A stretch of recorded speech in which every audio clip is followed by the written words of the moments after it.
প্রাতিষ্ঠানিক দুর্নীতি সংক্রান্ত যে কমিশন রাজ্য সরকার তৈরি করেছেন তার সদস্যরা এদিন পশ্চিমবঙ্গ বাংলা একাডেমিতে এসছেন। আমরা দেখতে পাচ্ছি যে কে জয়রামন তিনি এদিন এসছেন পশ্চিমবঙ্গ বাংলা একাডেমিতে, তিনি এসছেন। আমরা দেখতে পাচ্ছি এখানে পুরো বিষয় তিনি ঘুরে দেখছেন। পশ্চিমবঙ্গ বাংলা একাডেমিতে তিনি এদিন এসছেন এবং তার যেটা বক্তব্য যে বেশ কিছু অভিযোগ তিনি পেয়েছেন এবং যে অভিযোগগুলো পেয়েছেন, যে বিভিন্ন ধরনের দুর্নীতির অভিযোগ তারা পেয়েছেন, সেই অভিযোগ পেয়ে দেখতে এসছেন। সবাইকেই কার কী ভূমিকা ছিল সেটা তারা খতিয়ে দেখবেন। প্রাতিষ্ঠানিক দুর্নীতি সংক্রান্ত যে কমিশন করা হয়েছে, যার দায়িত্বে রয়েছেন প্রাক্তন বিচারপতি বিশ্বজিৎ বসু, সেই কমিটিতেই রয়েছেন কিন্তু কে জয়রামন আইপিএস এবং তিনি রয়েছেন। তো স্বাভাবিকভাবে তাদের এই কমিটি এদিনকে এসছে বাংলা একাডেমিতে এবং এসে পুরো বিষয়টি তারা তদন্ত করে দেখছেন। ক্যামেরায় দীপ্ত চক্রবর্তীর সঙ্গে অর্ণব মুখোপাধ্যায়, এবিপি আনন্দ, কলকাতা। আমরা একটা এনকোয়ারি করছি, তো মানে বাংলা একাডেমি আর আমাদের চারুকলা পরিষদ এগুলো নিয়ে আমাদের অ্যাকচুয়ালি ইনফরমেশন কালচারাল অ্যাফেয়ার্স ডিপার্টমেন্টের কিছু কমপ্লেন্টস আমাদের কাছে কমিশনে জমা পড়েছে। সেই জন্য কমিশন পক্ষ থেকে আমরা এসছি এগুলোকে এনকোয়ারি করে কি হয়েছে সেটা দেখার জন্য। মানে কোন কোন জায়গায় আপনারা যাবেন, কিছু ঠিক হয়েছে?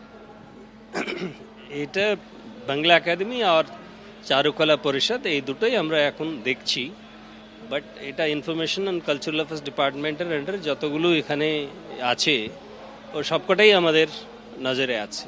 প্রাক্তন মন্ত্রীদের কোনো ঘর যেগুলো রয়েছে সেগুলো কিছু দেখার বিষয়? সব কিছু আমরা দেখব। ওকে, তো সবাইদের কি রোল আছে, কোনো গাফিলতি হয়েছে কি না, কীভাবে হয়েছে সেটা দেখারই আমাদের দায়িত্ব।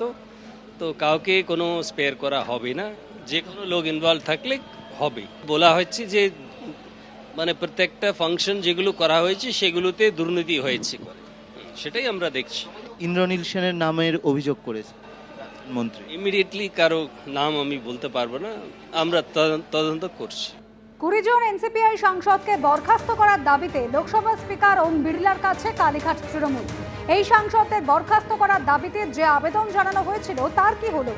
লোকসভা স্পিকারের কাছে গিয়ে প্রশ্ন অভিষেক বন্দ্যোপাধ্যায়। লোকসভা স্পিকার স্পষ্ট করে কিছু বলছেন না, 3 মাস পেরিয়ে গেলে সুপ্রিম কোর্টে যাব। বৈঠকের পর জানালেন সাংসদ অভিষেক বন্দ্যোপাধ্যায়। ওনার কাছে তো কোনো সদুত্তর নেই, উনি কিছু বলতে পারেননি। উনি বলেছেন নেক্সট সেশনের আগে আমি এগুলো করে দেবো। আমি বললাম এই সেশন তো দেখতে দেখতে হয়ে গেল, আমরা তো এসছি জুলাই মাসের 22-23 তারিখ, আজকে প্রায় আগস্ট মাসের 12 তারিখ, 20 দিন ধরে তো আপনি কিছুই করলেন। ওনার কাছে কোনো সদুত্তর নেই। আপনি হয় তাদেরকে এনসিপিআই রেকগনিশন দিয়ে দিন, আপনি রেকগনিশনও দিচ্ছেন না। আপনি রেকগনিশন দিলে তৃণমূল পার্টি বা তৃণমূল কংগ্রেস অফিসিয়ালি এটা চ্যালেঞ্জ করে হাইকোর্ট সুপ্রিম কোর্ট যেতে পারে। আপনি রেকগনিশন দিচ্ছেন না, আর আপনি আমাদের টাইম থেকে কেটে তাদের বলবার সুযোগ করে দিচ্ছেন। তারা যখন বক্তব্য রাখছে তাদের নামের পিছনে পাশে লেখা আছে all India Trinamool Congress. 10th schedule যদি আপনি দেখেন তাহলে ডিসকোয়ালিফিকেশন ছাড়া আর তো কোনো উপায় নেই। তো আমরা এটা জুন মাসেও যখন ডিসকোয়ালিফিকেশন পিটিশন ইন্ডিভিজুয়ালি 20টা মুভ করা হয়েছিল তখনও স্পিকারকে বলেছিলাম। আজকে প্রায় 2 মাস হয়ে গেল, কোনো সদুত্তর নেই। আজকেও একই কথা বলেছি এবং সুপ্রিম কোর্টের একটা অর্ডার আছে যে 3 মাসের মধ্যে স্পিকারকে বিবেচনা করতে হবে। স্পিকার যদি বিবেচনা না করে তখন সুপ্রিম কোর্টের হস্তক্ষেপ আমরা দাবি করব। সংসদ ভবনের যে কার্যক্রম সেটা সম্পূর্ণভাবে মাননীয় অধ্যক্ষের হাতে। তার কাছে রীতি মেনে যে আমাদের 10 নম্বর ধারা মেনে 2/3 সাংসদ, যেটা আপনি বলছেন কালীঘাট তৃণমূল, সেরকম বলে কিছু আছে বলে আমার জানা নেই। যাই হোক, 2/3 সাংসদ তারা ওই দলটাকে পরিত্যাগ করে নতুন দলে আসবে বলে অধ্যক্ষর অনুমতি নিয়ে লিখিতভাবে আমরা বসেছি। সেখানে যদি কেউ মনে করেন যে তিনি প্রতিবাদ করবেন, প্রতিবাদ করাটা তার অধিকার, প্রতিবাদ তিনি করতে পারেন, কিন্তু ফলপ্রসূ হবে না। বরঞ্চ তারা এখন পিটিএবল কন্ডিশন ইংরেজিতে বলে না, ভেতরে 2 জন আছে, হ্যাঁ, এবং আর কেউ নেই। তাহলে তারা বাকিরা কোথায় গেলেন এবং ওনাদের দলটা কি হলো সেটা ওনাকে ভাবতে হবে। বিদেশ যাননি অভিষেক বাবু, উনি তো সুপ্রিম কোর্ট থেকে বিদেশ যাওয়ার পারমিশন পেয়ে গেছেন। এখানে আছে শুনে ভালো লাগলো, সাংসদে গেছেন। দেখুন, আমরা গণতন্ত্রে বিশ্বাস করি। লোকসভা স্পিকারের কাছে গিয়ে যে কোনো রাজনৈতিক দলের যে কোনো প্রতিনিধি তাদের দাবি রাখতে পারেন। ন্যায়সঙ্গত দাবি হলে নিশ্চয়ই স্পিকার সেটা বিচার করবেন। এবার অভিষেকবাবু কি চাইছেন সেটা অভিষেকবাবু বলতে পারবেন। আমাদের সঙ্গে 20 জন সাংসদ আছে। আমরা এনসিপিআই কে সমর্থন করেছি একটা নির্দিষ্ট ইস্যু নিয়ে, এবং পরবর্তীকালে একটা উদ্দেশ্য আছে যে আমরা যাতে দলত্যাগ বিরোধী আইনে না পড়ি, এবং যেহেতু আমরা তৃণমূল কংগ্রেসের নির্বাচিত প্রতিনিধি, সেই জন্য আমরা এনসিপিআইতে আমরা প্রথম মার্জার করি, এবং পরবর্তীকালে যেহেতু 2/3 মেজরিটি নিয়ে অন্য কোথাও যেতে হয়, আমরা 20 জন সাংসদকে নিয়ে আমরা এনসিপিআইতে মার্জার করি। আমাদের দলে যেহেতু এই মুহূর্তে 3 জনের বেশি সংখ্যালঘু সাংসদ আছেন, তারা অনেকেই হয়তো এনডিএতে সমর্থন করলে কিন্তু তারা বিজেপিতে সমর্থন করবেন না। তো সেটা নিয়ে একটা টানাপোড়ান চলছে, এবং তৃণমূল কংগ্রেসও আমাদের সদস্যপদ খারিজের জন্য তারা স্পিকারের কাছে একটা আবেদন করেছে। সে আবেদন স্পিকারের বিচারাধীন আছে। তো সমস্ত কিছু নিয়ে আগামী দিনে আগামীকালকে এই অধিবেশন, বাদল অধিবেশন শেষ হচ্ছে, এবং বাদল অধিবেশন শেষের পরেই একটা রাজনৈতিক সমীকরণ তৈরি হবে। দিল্লিতে ছাত্র বিক্ষোভে পুলিশের দমন পীড়ন নিয়ে গত কয়েকদিন ধরেই সংসদে কেন্দ্রীয় স্বরাষ্ট্রমন্ত্রীর বিবৃতি দাবি করতে থাকেন বিরোধীরা, এবং জানিয়ে সংসদের ভিতরে এবং বাইরে বিক্ষোভও দেখানো হয়। আর এবার বিবৃতি দিতে চেয়ে লোকসভার স্পিকারকে চিঠি দিলেন কেন্দ্রীয় স্বরাষ্ট্রমন্ত্রী। ছাত্র আন্দোলন নিয়ে সংসদে বিবৃতি দেবেন কেন্দ্রীয় স্বরাষ্ট্রমন্ত্রী। সংসদ চালাতে দেবেন কিনা এবার বিরোধীদের ঠিক করতে হবে। সংসদে বিবৃতি নিয়ে বিরোধীদের চ্যালেঞ্জ কেন্দ্রীয় স্বরাষ্ট্রমন্ত্রী।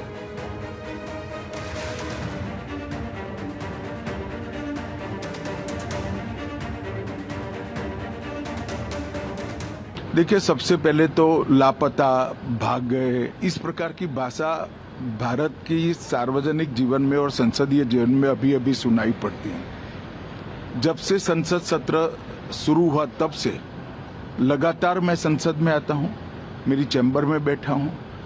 चूंकि संसद भवन के अंदर विपक्ष संसद को चलने ही नहीं दे रहा है दोनों गृहों में, तो कोई जाकर क्या करेगा।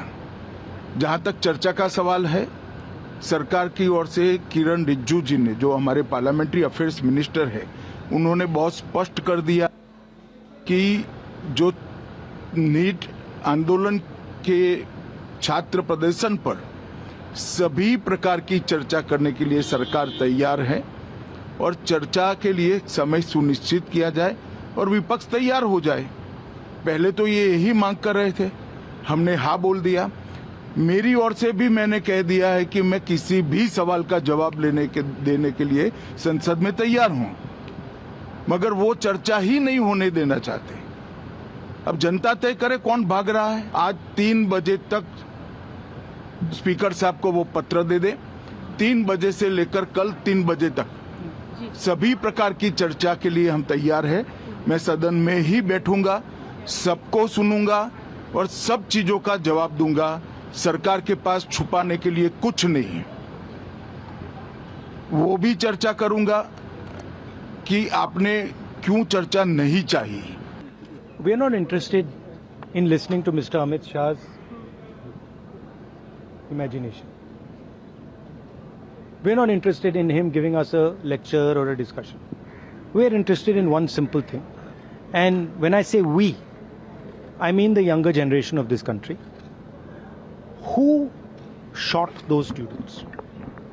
Who gave the order to shoot those students? Who blinded one of the students? Who shot one of the students in the ear? Who gave the order to beat the students with lathis, with nails? Who gave that order? That order was implemented by the Home Ministry. Delhi Police and RAC are both Home Ministry systems. Did Mr. Amit Shah give this order to shoot our children, or did he not? If he did, he should resign because he's culpable. And if he did not, he should resign because he's incompetent. तो गुब्बारे में से gas निकल गई, अब last minute वो उसमें फिर से गैस भरने की कोशिश कर रहे हैं, बट गुब्बारा फट गया है. Amit Shah has no courage. The Home Minister of India has no courage. He cannot come to the BJP আজকে যে দল ভাঙানোর খেলায় নেমেছে, এত সাংসদ ভাঙানোর পরেও, আজকে এত সংখ্যা থাকার পরেও তারা হাউস চালাতে পারছে না। দেশের স্বরাষ্ট্রমন্ত্রীকে তো হাউসে আসতে কেউ বারণ করে, আজকে গত 20 দিন ধরে তিনি হাউসে আসছেন না কেন? দেশের প্রধানমন্ত্রী হাউসে আসছেন না কেন? কথা তো এটাই হয়েছিল যে নিটের আলোচনার পর দিল্লির যে ছাত্রদের উপর হামলা এবং আক্রমণ, টিয়ার গ্যাস থেকে পেলেট গান চালানো, সে নিয়ে বিস্তারিত আলোচনা হবে এবং সেখানে হোম মিনিস্টার ক্ল্যারিফাই করবে। তো আজকে নিটের আলোচনা শেষ হয়েছে প্রায় 10-12 দিন হয়ে গেল। হোম মিনিস্টার কোথায়? যে কথাগুলো সিলেক্টিভলি লিক করছে হাউসে এসে বলুন। স্বরাষ্ট্রমন্ত্রী পার্লামেন্টে এসে কেন স্টুডেন্টের ওপরে গুলি চালিয়েছে, প্যালেট গান চালিয়েছে, তার জবাব দিক। আমাদের একটা সিম্পল দাবি, আমরা প্রথম দিন থেকে বারবার সব এমপির অপোজিশন যত এমপি আছে সবাই মিলে আমরা একটাই দাবি করছি যে স্টুডেন্ট যারা দেশের ভবিষ্যৎ, তাদেরকে কেন প্যালেট গান চালানো হলো, তাদেরকে কেন মারা হলো বিভিন্ন জায়গাতে, তার উত্তর স্বরাষ্ট্রমন্ত্রীকে এসে দিয়ে দিক। আমাদের এইটা সিম্পল দাবি। এবিপি আনন্দ, এগিয়ে থাকে, এগিয়ে রাখে।